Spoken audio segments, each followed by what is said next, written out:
அண்ணே உங்களுக்கு அரசியல் தெரியாட்ட ஒன்றும் செய்யலாது. உங்களுக்கு விளங்குற மாதிரி அரசியல் செய்யணும்னா எனக்கு கஷ்டம். அதை நீங்க அழாதேங்க, நீங்க அழுதா இல்ல நிறைய பேரை கண்ணீரான ரத்தம் கொட்டுது. உங்களுக்கு நிதி இல்ல என்னன்னாலும் நாங்கள் உங்களுக்கு உதவி செய்ய நாங்கள் 100 ஐயோ வேண்டாம். நீங்க இப்பதான் சரியான இல்ல நீங்கள் வந்து கடைசியா நான் அம்மா கதைக்கிறேன் பரிசுல இருந்து லண்டன்ல கதைக்கிறேன் மஞ்ச பார்த்து பேசுறேன். இந்த நிலப்பாடுல நீங்க மாற மாட்டீங்கானே.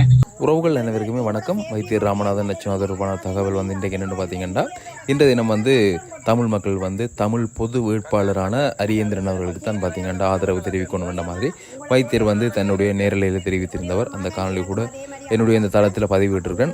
அவர் தெரிவித்ததுக்கு பிறகு பார்த்தீங்கன்னா புலம்பெயர் தேசத்தில் இருக்கக்கூடியவராக இருந்தாலும் சரி, இங்கே இருக்கக்கூடியவராக இருந்தாலும் சரி, பார்த்தீங்கன்னா வைத்தியரிடம் பல கேள்விகளை முன்வைத்திருந்தார்கள், பல கேள்விகளை கேட்டிருந்தார்கள். அந்த கேள்விகளுக்கு பார்த்தீங்கன்னா வைத்தியர் பதிலளித்திருந்த விதம் எப்படி இருந்தது என்பது பார்த்தீங்கன்னா இந்த காணொலி நீங்கள் பார்க்கலாம். அதோட பார்த்தீங்கன்னா பலரும் வந்து வைத்தியருக்கு வாழ்த்துக்களையும் தெரிவிச்சிருக்கிறேன், நன்றிகளையும் தெரிவிச்சிருக்கிறேன். தங்களுடைய அந்த கருத்துக்களையும் வந்து பகிர்ந்து கொள்ளக்கூடிய டிக்டாக் சமூக வலைத்தளத்தில் பார்த்தீங்கன்னா இடம்பெற்ற அந்த உரையாடல் தொடர்பான காணொலியை நீங்கள் தொடர்ந்து பார்க்கலாம். உங்களுக்கு நீங்களோட சேஃப்டி முக்கியம். நீங்க அழாதேங்க, நீங்க அழுதா இல்ல நிறைய பேரை கண்ணீரான ரத்தம் கொட்டுது. கட்டாயம் கட்டாயம் இனி அலையில ஒரே ஒரு மகன் எனக்கும் அதே மாதிரி அவர் ஒரு ஆள் தான். அப்போ உங்களுக்கு பிள்ளைக்கு அப்பா வேணும். நீங்கள் எல்லாத்தையும் விட்டாலும் பரவாயில்ல, முதல் உங்களோட உயிர் உங்களோட பிள்ளைக்கு முக்கியம். இது மட்டும்தான் என்னால ஒரு தலைவற்ற ஒரு பேட்டி ஒன்று இருக்கு. நான் நினைக்கிறேன் 1986 அல்லது 87 நேரங்கள்ல தலைவரை கொண்டே வச்சு இந்தியாவில் வந்து ஒரு பெரிய ஒரு ஆர்மி கமாண்டர் கதைச்சிட்டு இருப்பான். அப்போ சொல்லுவார், உங்களுக்கு டிரான்ஸ்லேஷன் இருக்கு, யூடியூப்ல எடுத்து பாருங்கோ. உங்களுக்கு வந்து ஒரு அழகான குடும்பம் இருக்கு, 2 அழகான பிள்ளைகள் இருக்கிறார்கள், நீங்கள் அவர்களோட சந்தோஷமா வாழ வேணுமென்ற தலைவர் சொன்ன பதில் மக்கள் சேவை என்று வந்த பிறகு குடும்பமோ இது பற்றி ஜோசியர் நிலைமையில நான் இல்லையண்டு அதே தான் உங்களுக்கு சொல்லுவார். இருந்தாலும் உங்களுக்கு நீங்கள் தேவை. அது நீங்கள் இருந்தா தான் நீங்கள் நிறைய சாதிக்கலாம். அதை யோசிங்க. நீங்கள் தேவை. நிறைய பேர் கதைக்க இருக்கணும். சரி, நான் உங்களுக்கு கீழே இறங்கி நின்று எல்லாத்தையும் கேட்டு என்றால் எங்களுக்கு 2 ஆப்ஷன் இருந்தது. ஒன்று, ஒரு மொக்கு ஜனாதிபதி பிடிச்சு போடுறது. ஒரு பதில் எனக்கு சொல்லலாது. இப்போ 3 லயம் இருக்க 3 பேர்ல இருக்கிறதுல அனுர இல்லாட பதில் சொல்லிக்க திருப்பியும் சொல்றேன். அனுர வந்து தனி சிங்கள ஓட்டுகளால தான் வெல்ல போறார். வெல்றதா இருந்தா அப்படி வெல்ற அவருக்கு வந்து தமிழ் மக்களுக்கு என்ன செய்யணும்ன்ற தேவையே இருக்காது. முழுக்க அவங்களோட சிங்கள ஓட்டுகளால் மட்டுமே வென்ற ஒரு மமதை பிடிச்சால் 69 லட்சம் ஓட்டுகளால் ஏற்கனவே வந்த இவர் மாதிரி யார் மாதிரி கோத்தபாய மாதிரி தான் இவர் பிஹேவ் பண்ண போறார். இலங்கை ஃபுல்லா சிங்கள சட்டங்கள் கொண்டு வந்து, அதாவது வந்து அதை பௌத்தத்தையும் சிங்களத்தையும் முதன்மைப்படுத்தி அது முஸ்லீம்களாக இருக்கட்டும் அல்லது வந்து தமிழர்களாக இருக்கட்டும் புறந்தள்ளப்படலாம் அனுர வந்தால் அதுக்குரிய சாத்தியப்பாடுகள் இருக்குது. இப்படி கணக்கு அரசியலை சுற்றி பார்க்கணும். ஏனென்றால் இப்போ நாங்கள் மேலத்தைய அரசியல் வெஸ்டர்ன் பொலிட்டிக்ஸை பற்றி யோசிக்கணும்.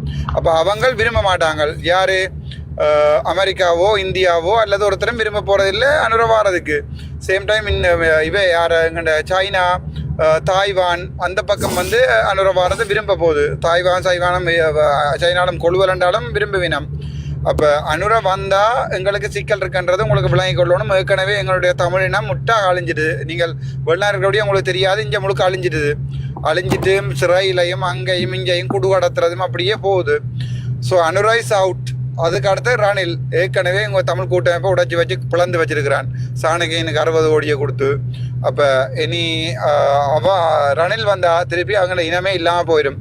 அப்போ இருக்கிறதுக்கு இல்லை அந்த அதாவது இவேண்ட அப்பா ரணசிங்க பிரேமதாசன்றது வந்து நீங்கள் வரலாற்று அடிச்சு பாருங்கோ. அவர் வந்து மக்களுக்கு நல்ல செய்த ஜனாதிபதி, தமிழருக்கு இல்லை, தன்னுடைய இன மக்களுக்கு நல்ல செய்த ஜனாதிபதி. அதாவது வந்து அவர் ஒரு அடிப்படை என்னென்ன சொல்றது, கொழும்புல இருக்கிற புறநகர் பகுதியிலிருந்து ஜனாதிபதியாக வந்தால் 1988ஆம் ஆண்டுலேருந்து 1993ஆம் ஆண்டு வரைக்கும் நான் ஒரு சிங்கள ஐயாடக எடுத்தால் இந்த வரலாறு படித்தேன்னா அவர் 5 வருஷம் இருந்து 10 லட்சம் வீடுகளை கட்டி கொடுத்து ஃப்ரீயான எங்கள்ட அதாவது யூனிஃபார்ம் இருக்குது தானே, ஸ்கூல் யூனிஃபார்ம் அதை ஃப்ரீயாக தந்து, சேம் டைம் வந்து எங்கள்ட என்ன சாமான் அப்படி கணக்கு வேலை செய்தவர். நான் கணக்கு பார்த்தேன்னா எனக்கு ஞாபகம் வருதில்லை.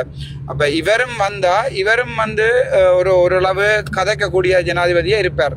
இப்போ கூட என்னோட நேர கதை செய்தியில் நீங்கள் பார்த்துருப்பீங்க. டாக்டர் மட்ட பொடி சப்போர்ட்டுக்கா தினவாது என்று கேட்டது. பட் அந்த டைமில் நான் ஜோதிச்சேன் இவருக்கு ஒரு சான்ஸ் ஒன்று கொடுத்து பார்க்கலாமண்டு. பட் அன்ஃபார்ச்சுனேட்லி அவரை வந்து ஃபுல்லாக கண்ட்ரோல் பண்ணி வச்சிருக்கிறது முஸ்லீம் சமூகம். அதாவது அவருடைய எண்ணத்துல என்ன இருக்குன்னா தமிழர்களை விட இப்ப விகிதாசாரத்துல முஸ்லீம்கள் இங்க கூட. நான் நினைக்கிறேன் 13 வீதம், நாங்கள் 10 வீதம், அப்படி ஏதோ தான் 8 வீதத்துக்கு தான் 2019 சேவை. நீங்க நினைச்சு கொண்டிருக்கலாம் நாங்கள் இங்கே பெரும்பான்மை என்று இங்கே ஒரு அறுதி பெரும்பான்மை இல்லை, நாங்கள் 2வது பெரும்பான்மையும் இல்லை, இப்போ 3வது போகிறோம், கொஞ்ச காலத்தில் 4வது பெரும்பான்மை ஆயிடுவோம். அதுக்கு பிறகு நாங்கள் அப்படியே இல்லாமல் போயிடுவோம். ஸோ அந்த பிளானில் தான் இப்போ உதாரணத்திலையும் ஒரு முஸ்லீம் குடும்பத்தில் வந்து அவர்களுடைய இனப்பெருக்க விதம் கூட. இப்போ எங்களில் வந்து வருமானம் இல்லாதாலையும் மற்றது இளம்படியில் முழுக்க செத்து போனதாலையும் பெண்களுடைய தலைமைத்துவம் உள்ள குடும்பங்கள் இருக்கிறதாலையும் எங்களுடைய இனப்பெருக்க வீதம் சரியான குறைவு. அதை விட இந்த நுண்கடன்கள் என்று சொல்லி கிளிநொச்சியில் கடன்களை கொடுத்து பொம்பளையில பிள்ளையா பாவிக்கிறது அப்படி கணக்க விஷயம் நான் இதில் சொல்ல விரும்பலை. ஸோ அப்படி ஒப்பிட்டு பார்க்கல அவர் ஓகே. ஆனால் அந்த டைமில் எனக்கு அவரை எலிமினேட் பண்ண வேண்டிய தேவை ஒன்று இருக்கல, அவர் தானாகவே எலிமினேட் ஆகி கொண்டவர். அதான் நடந்தது. பட் அது என்ன லாங் டேர்ம் பிளானில் இருந்தது. அவருக்கு ஒரு சான்ஸ் ஒன்று கொடுத்து பார்ப்போம், அவரோட கழிச்சு பார்ப்போம் என்று கடிதம் எல்லாம் எழுதி கொண்டு போய் மற்றது இந்த க்ளோஸ் ஃப்ரெண்டுக்கு சொல்லி கொண்டு போனால் நான் அவர்கிட்ட கட்சிக்கு போக மாட்டேன், நீங்கள் அதை வடிவாக விளங்கி இருக்கணும். அவர் என்னோட எடுத்து கேட்க நான் சொல்கிறேன், நான் கூட கட்சிக்கு வர மாட்டேன். இப்போ திசாத்த நாயக்கோட கழிச்ச லைவும் இப்போ போட்டேன். நான் கிளியராக சொல்லியிருக்கேன், 5 காசு டீல் இல்லை, கட்சிக்கு வர மாட்டேன், கொச்சர பொருவது நேது என்று சொல்லி திசாத்த நாயக்கா கேட்கிறார். எவ்வளவு போய் பார்த்தீர்களாண்டு. அப்போ நீங்கள் அதில் பார்த்துருந்தீங்கன்னா தெரியும். அதுதான் அவரை நாங்கள் ஆப்ஷனாக எடுத்ததுக்குரிய காரணமும் அவர் தானாகவே தமிழர்கள் தேவையில்லை என்று விலகி கொண்டதாலையும் ஒரு தமிழனை முஸ்லீம்கள மேடையில் முஸ்லீம்கள கருத்தை கேட்டு அவமதிச்சு ரக்கினதாலையும் நான் ஒரு சுத்த தமிழனுக்கு பிறந்தவன் என்றதாலையும் அவரை நான் எங்களோட ஆப்ஷன்ல இருந்து வழியில் எடுத்து எலிமினேட் பண்ண வேண்டியிருந்தது. அதுதான் ரீசன். பட் லாங் டேர்ம் பிளான்ல ஒரு அடுத்த கிழமை வரைக்கும் அவர் யாழ்ப்பாணத்தில் வந்து தமிழாக்களுக்குரிய வடக்கு கிழக்கு இணைப்பு மற்றது ஏற்கனவே கணக்கு கோரிக்கைகள் சொல்லாமல் எழுதி கொண்டு போனான். வடக்கு கிழக்கு இணைப்பு எங்கண்ட மாகாண சபையை வந்து இவர் முழுசாக உறுப்பிக்கிறது 13+ அதுகள் சம்பந்தமாக இவரோட கதைக்க போனான். அதில் வந்து அவர் ஓப்பனாக சொல்லல. அது என்னண்டா ஓப்பனாக சொன்னால் சிங்கள ஓட்டுகள் குறைஞ்சிரும். இப்போ நீங்கள் மொக்குத்தனமாக என்னோட கதைச்சு என்னோட சண்டை பிடிக்கக்கூடாது, நீர் இப்படி எல்லாம் கதைக்க போனீர் தானே அப்படி இப்படி நான் என் தமிழ் மக்களுக்கு தேவையானது அவ்வளோதையும் கதைக்க போனான். சிலதுகள் ஓப்பனாக சொல்லி போட்டு கதைக்கலாது, அப்படியெல்லாம் போட்டு கதைக்கிறான்னு சொன்னால் அரசியல் இல்லாது. அப்போ அதையும் விரும்ப மாட்டேன், சிங்கள மக்களோட வாக்கள் குறையிறதையும் விரும்ப மாட்டினான். இப்போ சிங்களவர் ஒரு ஆள் விரும்ப மாட்டார், சஜித்துக்கு போட்டு எங்களோட வாக்கள் இல்லாமல் போகிறதால அதாவது வந்து அவற்றை சிங்களவற்ற வாக்குகள் வந்து நாசமாக போகிறது சிங்களவர்கள் விரும்ப மாட்டார்கள். அதுக்கு பிறகு அவரை எலிமினேட் பண்ணினா பிறகு நான் அரசியலில் ஒதுங்குறேன்னு சொல்லி ஒரு போஸ்ட் ஒன்று போட்டேன். நான் அப்போ நான் என்னோட 1 வீக் விட்டு போட்டு இந்த கம்ப்ளீட் அதாவது மிஷனை கம்ப்ளீட் பண்ணணும்னு பார்த்தேன். நான் அதுக்கு பிறகு ஜோஜனா அந்த 1 வீக் காணாது. ஏனென்றால் இப்போ இவர் வந்து யாழ்ப்பாணத்தில் வந்திருந்து இவர் வந்து ஒரு 3 நாள் கேம்பெயின் ஒன்று யாழ்ப்பாணத்தில் செய்கிறார். டில்கோ ஹோட்டலில் தான் சீனம். அங்கே வந்து புத்துஜீவியில் சந்திக்கிறார். அப்போ அப்படியான இடங்களில் இவர் முக்குத்தனமான வாக்குறுதியில் கொடுத்து மக்களை ஏமாற்ற பண்ணிப்படுவினம் என்ற அவசரத்தில் தான் நான் வந்து இன்றைக்கு இந்த வேட்பாளர்களுக்குரிய யார் தமிழ் வேட்பாளருக்குரிய இதை அறிவிச்சு. நான் முக்கியமாக என்னென்னு சொன்னால் அங்கே மக்களை வந்து இவர் குழப்பக்கூடாது. அப்போ நான் இப்போ அவையில சொல்லியிருக்கிறேன். இப்போ நான் நேர பங்கு பெற்றாலும் நீங்கள் போய் தமிழ் வேட்பாளருக்குரிய விஷயங்களை வந்து அப்போ நேரு பார்த்தீங்கன்னா தெரியும். கஜேந்திரகுமார் இல்லை கஜேந்திரன் நம்பி சொல்லியிருக்கிறார் நேற்று. நீங்கள் வந்து யார் உமாச்சந்திர பிரகாஷ் கஜேந்திரன் நம்பி மற்றது அந்த 5 பேர் இருந்த படம் எடுத்து போட்டுருந்தான் இந்த ஃபேஸ்புக்கில். அவர் சொல்லியிருக்கணும்னு சொன்னால் தமிழ் வேட்பாளரை விலக சொல்லி சஜித்துக்கு வாக்களிப்போம்ண்டு. ஏன்னா சஜித் கஜேந்திரகுமார் எம்பி என்ன பிளான்ல அப்படி சொன்னாலும் தெரியாது. பட் நான் கிளியரான ஒரு ப்ரொஜெக்ட் கம்ப்ளீட் பண்ணியிருக்கிறேன். இப்போதைக்கு நான் முதல்ல இருந்து அதாவது வந்து இன்றைக்கு நான் சாவச்சேரிக்கு என்ட்ரி பண்ணிக்க சங்கு ஊதுற ஒரு அதை ராமாயணத்தில் வர சங்கு ஊதுற படத்தை அப்டேட் பண்ணினோம். அன்றைக்கு பிடிச்சது தான் தமிழடியான். அவன் பிடிச்சு போட்டான். அவன் பிடிச்சு போட்டு கொஞ்சம் கொஞ்சமாக ஆள் கொஞ்சம் ஜோஜு எழுத வலிக்கிட்டுது. எனக்கு பயம் இருந்தது. அவன் முழுக்களையும் எழுதி போடுவான். உண்டு நல்ல ஆளும் அவருக்கும் வடிவாக விளங்காத நேரம். அவரும் கொஞ்சம் குழம்பித்தான் இருந்தவர். இவர் என்ன சஜித்துக்கு கையை காட்டுறாருண்டு. பட் நான் ஜோதிச்சுனா அவன் எழுதி போடுவானோன்னு பயந்து ஓடுந்தான். அவனோட யூடியூபையும் அவனோட ஃபேஸ்புக்கையும் பார்த்து கொண்டே இருந்தான். அவளுக்கு அந்தளத்துக்கு திங்க் பண்ணலாம் போயிட்டுது. பட் அவன் அட்வான்ஸாக எழுதியிருந்தான்டா சஜித்தின் ப்ரோக்ராம் சஜித்துக்கு வடி வச்செல்லாம் பிசா இருக்கும். அவ்வளோதான். வேறு ஆக போகிறீங்களோ? மிக்க நன்றி டாக்டர். வாங்க உங்களோட கேள்வி கேளுங்க. வாங்க வாங்க நிற்கிறீங்க. வணக்கம் டாக்டர். வணக்கம் அண்ணா. வணக்கம். அந்த வீடியோ ஆன் பண்ணலாம் கிடக்கு ட்ரை பண்ணி கொண்டிருக்கேன். என்னென்ன டாக்டர் இந்த கொஞ்சம் கதைக்கிறதுல நீங்கள் பார்த்து கதைங்கோ, இது எடுத்து சரியா நின்றாக்குறாங்க. நான் உங்களுக்கு டெலிஃபோன்லேயும் சொன்னேன், நான் அப்படி செய்யுங்கோண்டு பயங்கரமா சொல்றாங்க. இல்லை இப்படித்தானே அண்ணன், இப்போ இந்த லாங் டேர்ம் பிளானை வந்து இவ எக்ஸிக்யூட் பண்ணி செய்கிறது கஷ்டம். நான் ஒரே நேரத்தில் எல்எல்எம் எல்எல்பியும் செய்து, ப்ரொஜெக்ட் மேனேஜ்மெண்ட்டும் செய்து, சார்ட்டர்ட் ஹெச்ஆர்எம்மும் செய்து, 3 டிப்ளமாவும் செய்து, நான் ஒரே நேரத்தில் சாட்டர்டே சண்டே கிட்டத்தட்ட 5 டிவைஸில் ஆன்லைனில் 5 பாடம் போகிறது. இவ வந்து அப்படி என்ன பிடிக்கலமண்டா, எனக்கு சைக்கோண்டு எழுதுறாக எழுதி போட்டிருக்கட்டும், என்ன இப்படி பிடிக்கலமண்டா கஷ்டம். அது அவை வேண்ட வைப்ரேஷனை பொறுத்தது. இப்போ உதாரணத்துக்கு தலைவர் ஜோதிச்ச மாதிரி எங்களால் யாராலையுமே யோசிக்கல அது வாழ்க்கையில். அது நான் அது மாதிரி தலைவர் அடுத்தது போட்டர் யோசிச்ச மாதிரி அது அப்படி இல்லை ஒருத்தரும் யோசிக்கலாது. அந்த நிலைமைக்கு போகவும் இயலாது வாழ்க்கையிலால், இன்னொருத்தனால போயிடாது. அது முருகண்ட அவதாரம், அவ்வளோதான் நாங்கள் சொல்லலும். பட் நான் அப்படி சொல்கிறதை கட்டடிச்சு போடுறேன்னா போடட்டும். பட் எனக்கு அதுக்கு உரிய பிளான் பி பிளான் சி எல்லாம் ஏற்கனவே இருக்குது. பட் நான் இப்போ இருந்த இந்த ஜனாதிபதி எலெக்ஷனுக்கான எக்ஸிக்யூஷன் பண்ணிட்டேன். இது இனி தமிழ் மக்கள் முழு பேரும் சங்குக்கு வாக்கு போடுவாருன்னு எனக்கு 100% தெரியும். ஆனால் என்னன்னு சொன்னா டாக்டர், உங்களுக்கு பின்னால் நிற்கிற எங்களுக்கும் ஒரு கவலை வருது, விட எப்படியெல்லாம் செய்யறாங்கன்னு சொல்லி நாங்கள் ஒரு எதிர்மாறா கதைக்க எங்களுக்கு எதிர்மாறா கதைக்கிறாங்க. தமிழினத்தை பேசாதீங்க. ஏனண்டா ஒரு கடிவாளம் இல்லாத குதிரை மாதிரி ஓடிக்கொண்டிருக்கிறோம். ஆளாளுக்கு விரும்பி மாதிரி ஓடுறோம், ஃபேஸ்புக்கில் இருக்கக்கூடிய விரும்புகிற மாதிரி கமெண்ட் பண்ணுறோம்.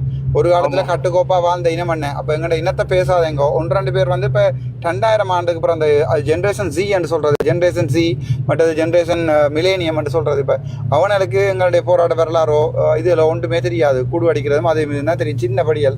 ஸோ அதை நலிப்படுத்த வேண்டியாக எங்கள்ட இந்த 2009 வந்து தலைமை சரி அதுக்கு மேலே அடுத்து போட்டுருவாங்க. தலைமை காணாமல் போன பிறகு நாங்கள் அரசியல் தலைமை 2 கொஞ்சம் குரங்களை வச்சுருக்கேன்.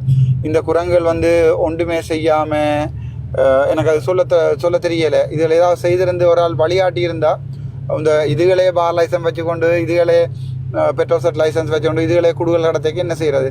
இப்போ உங்களுக்கே தெரியும், ஓப்பனாக வந்து அங்கஜன் ராமனான்ற சொந்த ஒரு ஆள் தான் அந்த குடு கடத்தின வழக்குகள் எல்லாம் போயிருக்கணும்.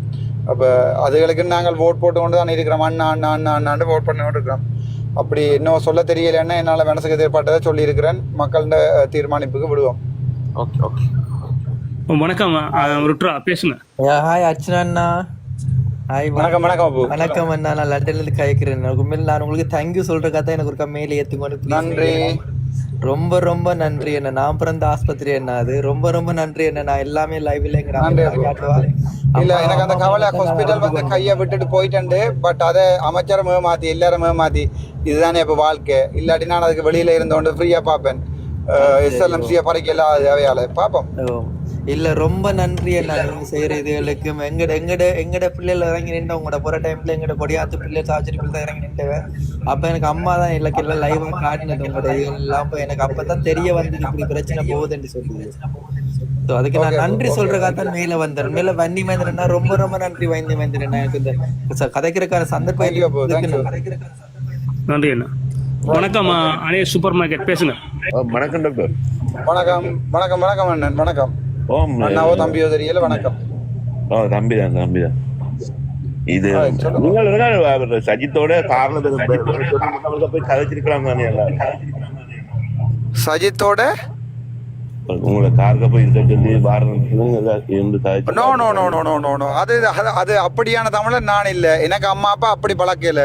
ஆட்டன் காரில் போய் ஏறி இருந்தோண்டு அவர் வந்து அதுகள் சரி வராது. ஏனென்றால் அவ வந்து ஒரு இனத்தை மதிக்க தெரியலைன்னு சொன்னால் நாங்கள் அவைக்கு அவ்வளவுதான்.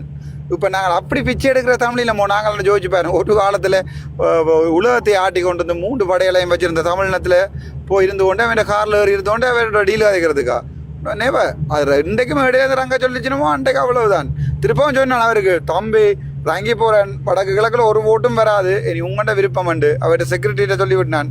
அவையோட ஒரு செல்ஃபியும் எடுத்து வச்சிருக்கிறேன், நான் போடுறேன் என் ஃபேஸ்புக்கில் வேணுமெண்டா. அப்போ அவர்கிட்ட சொல்ல அவர் திருப்பி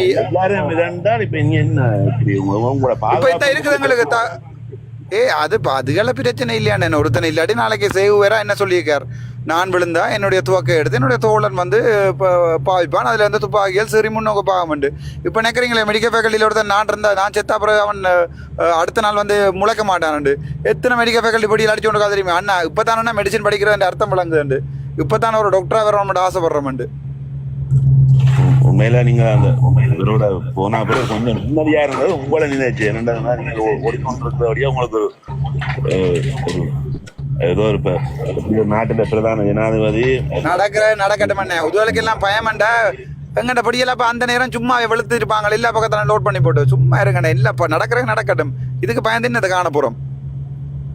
இப்ப நீங்க செய்யற வேலையால எங்களுக்கு நிம்மதி இல்லாங்க நீங்க ஓடி தெரியுது என்ன செய்கிறது.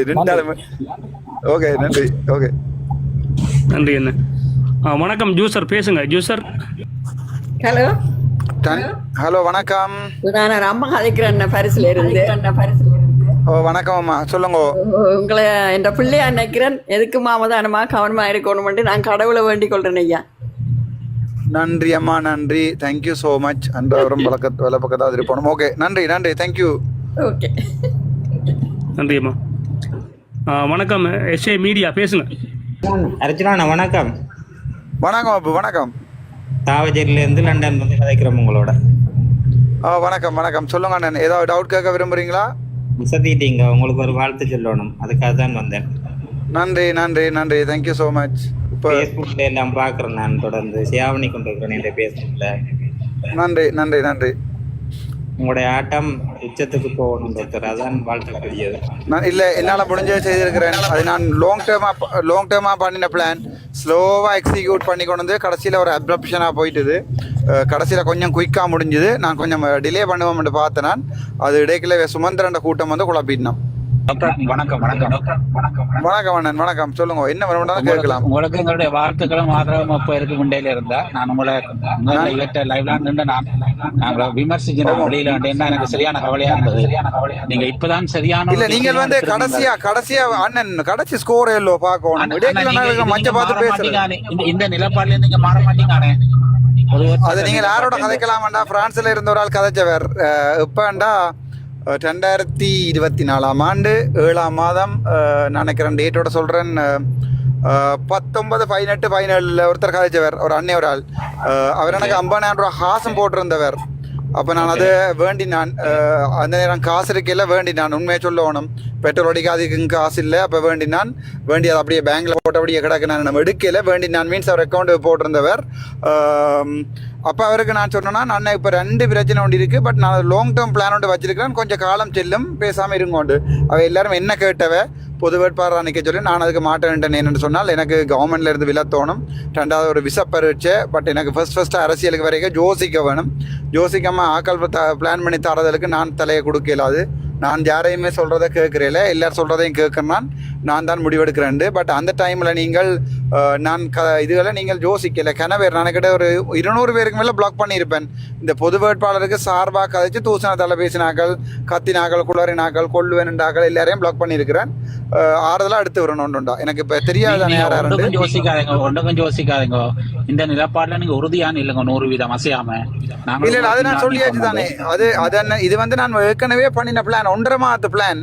நீங்கள் உங்களுக்கு எல்லாருக்கும் விளங்குற அரசியல் செய்ய இயலாது என்னால. அப்படி அரசியல் செய்கிறேன்டான அது முட்டாள்தனம், காலத்தின் கட்டாயம். நீங்க இந்த முட்டாள்தனமான அரசியலா இருக்கும் அப்படின்னா நான் முதலே நான் சாடமாடையா சொல்லியிருக்கிறேன். நாக்களுக்கு சாடமாடையா சொல்லியிருக்கிறேன். இப்போ எங்களுக்கு அது நல்ல விஷயம்தான், பொது வேட்பாளர்ன்றது நல்ல விஷயம்தான். பட் எங்களோட ஆக்கள் வந்து அதை எப்படி எடுத்துக்கொள்வினம்ன்றது தெரியாது. டாக்டர் சரியோ அப்படியோ அப்படியே முடிவெடுத்துட்டோம். இந்த இடத்துல அது வந்து பலவீனப்படமா இருந்தா அது நிச்சயமா அது நான் அதையும் சொல்லிவிட்டேன்.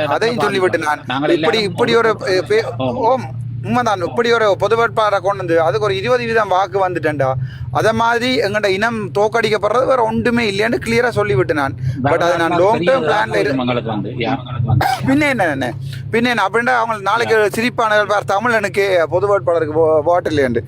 இப்ப வேற 100% வாக்கு ஒன்றுமே பயப்படுத்தவில்லை. நீங்கள் இப்போ இந்த ரணில் கொஞ்சம் காசு வரலாற்றுல உங்களோட பேர் கட்டாயம் உண்மையா சொல்றேன். இல்ல அது நான் ஏற்கனவே நான் பிளான் பண்ணிட்டேன். பட் அதை வந்து மொக்குத்தனமா அரசியல் செய்யலாது. அதாவது இந்த ஒரு பிளான் ஒன்றும் இல்லாம எக்ஸிக்யூட் பண்றேன்டா. இவைக்கும் எனக்கும் என்ன வித்தியாசம்?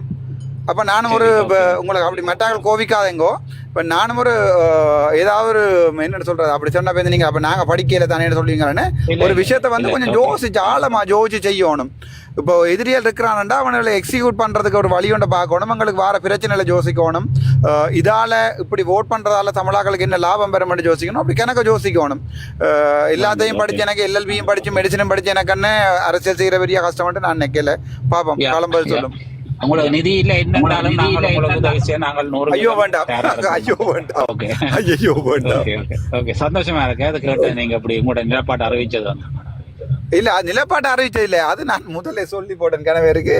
அந்த படமும் ஏத்தியும் உங்களுக்கு விளங்கலையேண்டா, சங்குண்ட படத்தையும் ஏத்தியும் உங்களுக்கு விளங்கல. நான் ஃபாலோ பண்ணல, நாங்கள கோபத்துல இல்ல அது முதல் ஒரு வயசு போன ஒரு ஆள் வந்து சங்கூதுற மாதிரி ஒரு படம் ஏத்தினான, நீங்க அதையும் பாக்கல? பாக்கல, எனக்கு கிடைக்கல. நன்றி வேணுமே. ஓ அதான் நீங்க நன்றி இளந்தன். ஓகே டாக்டர் இளந்தன் உண்மையில உங்களுக்கு எதிராக காரசாரமான கருத்து வச்சவரால் இன்னைக்கு பாருங்க இன்னைக்கு இப்படி மாறி அவர் காய்ச்சிக்கிறாண்டா இதான் அவையில பிள்ளை இல்ல. அவை ஜோசிப்பினா தானே அங்க இருந்தோம். நாங்கள் இவ்வளவு கஷ்டப்பட்டு ஒரு பொது வேட்பாளரை கொண்டு வரோம், இவன் என்ன திடீர்னு இப்படி கதைக்கிறான் நீட்டு வந்தவன், அதுல ஒரு பிள்ளையும் இல்லை.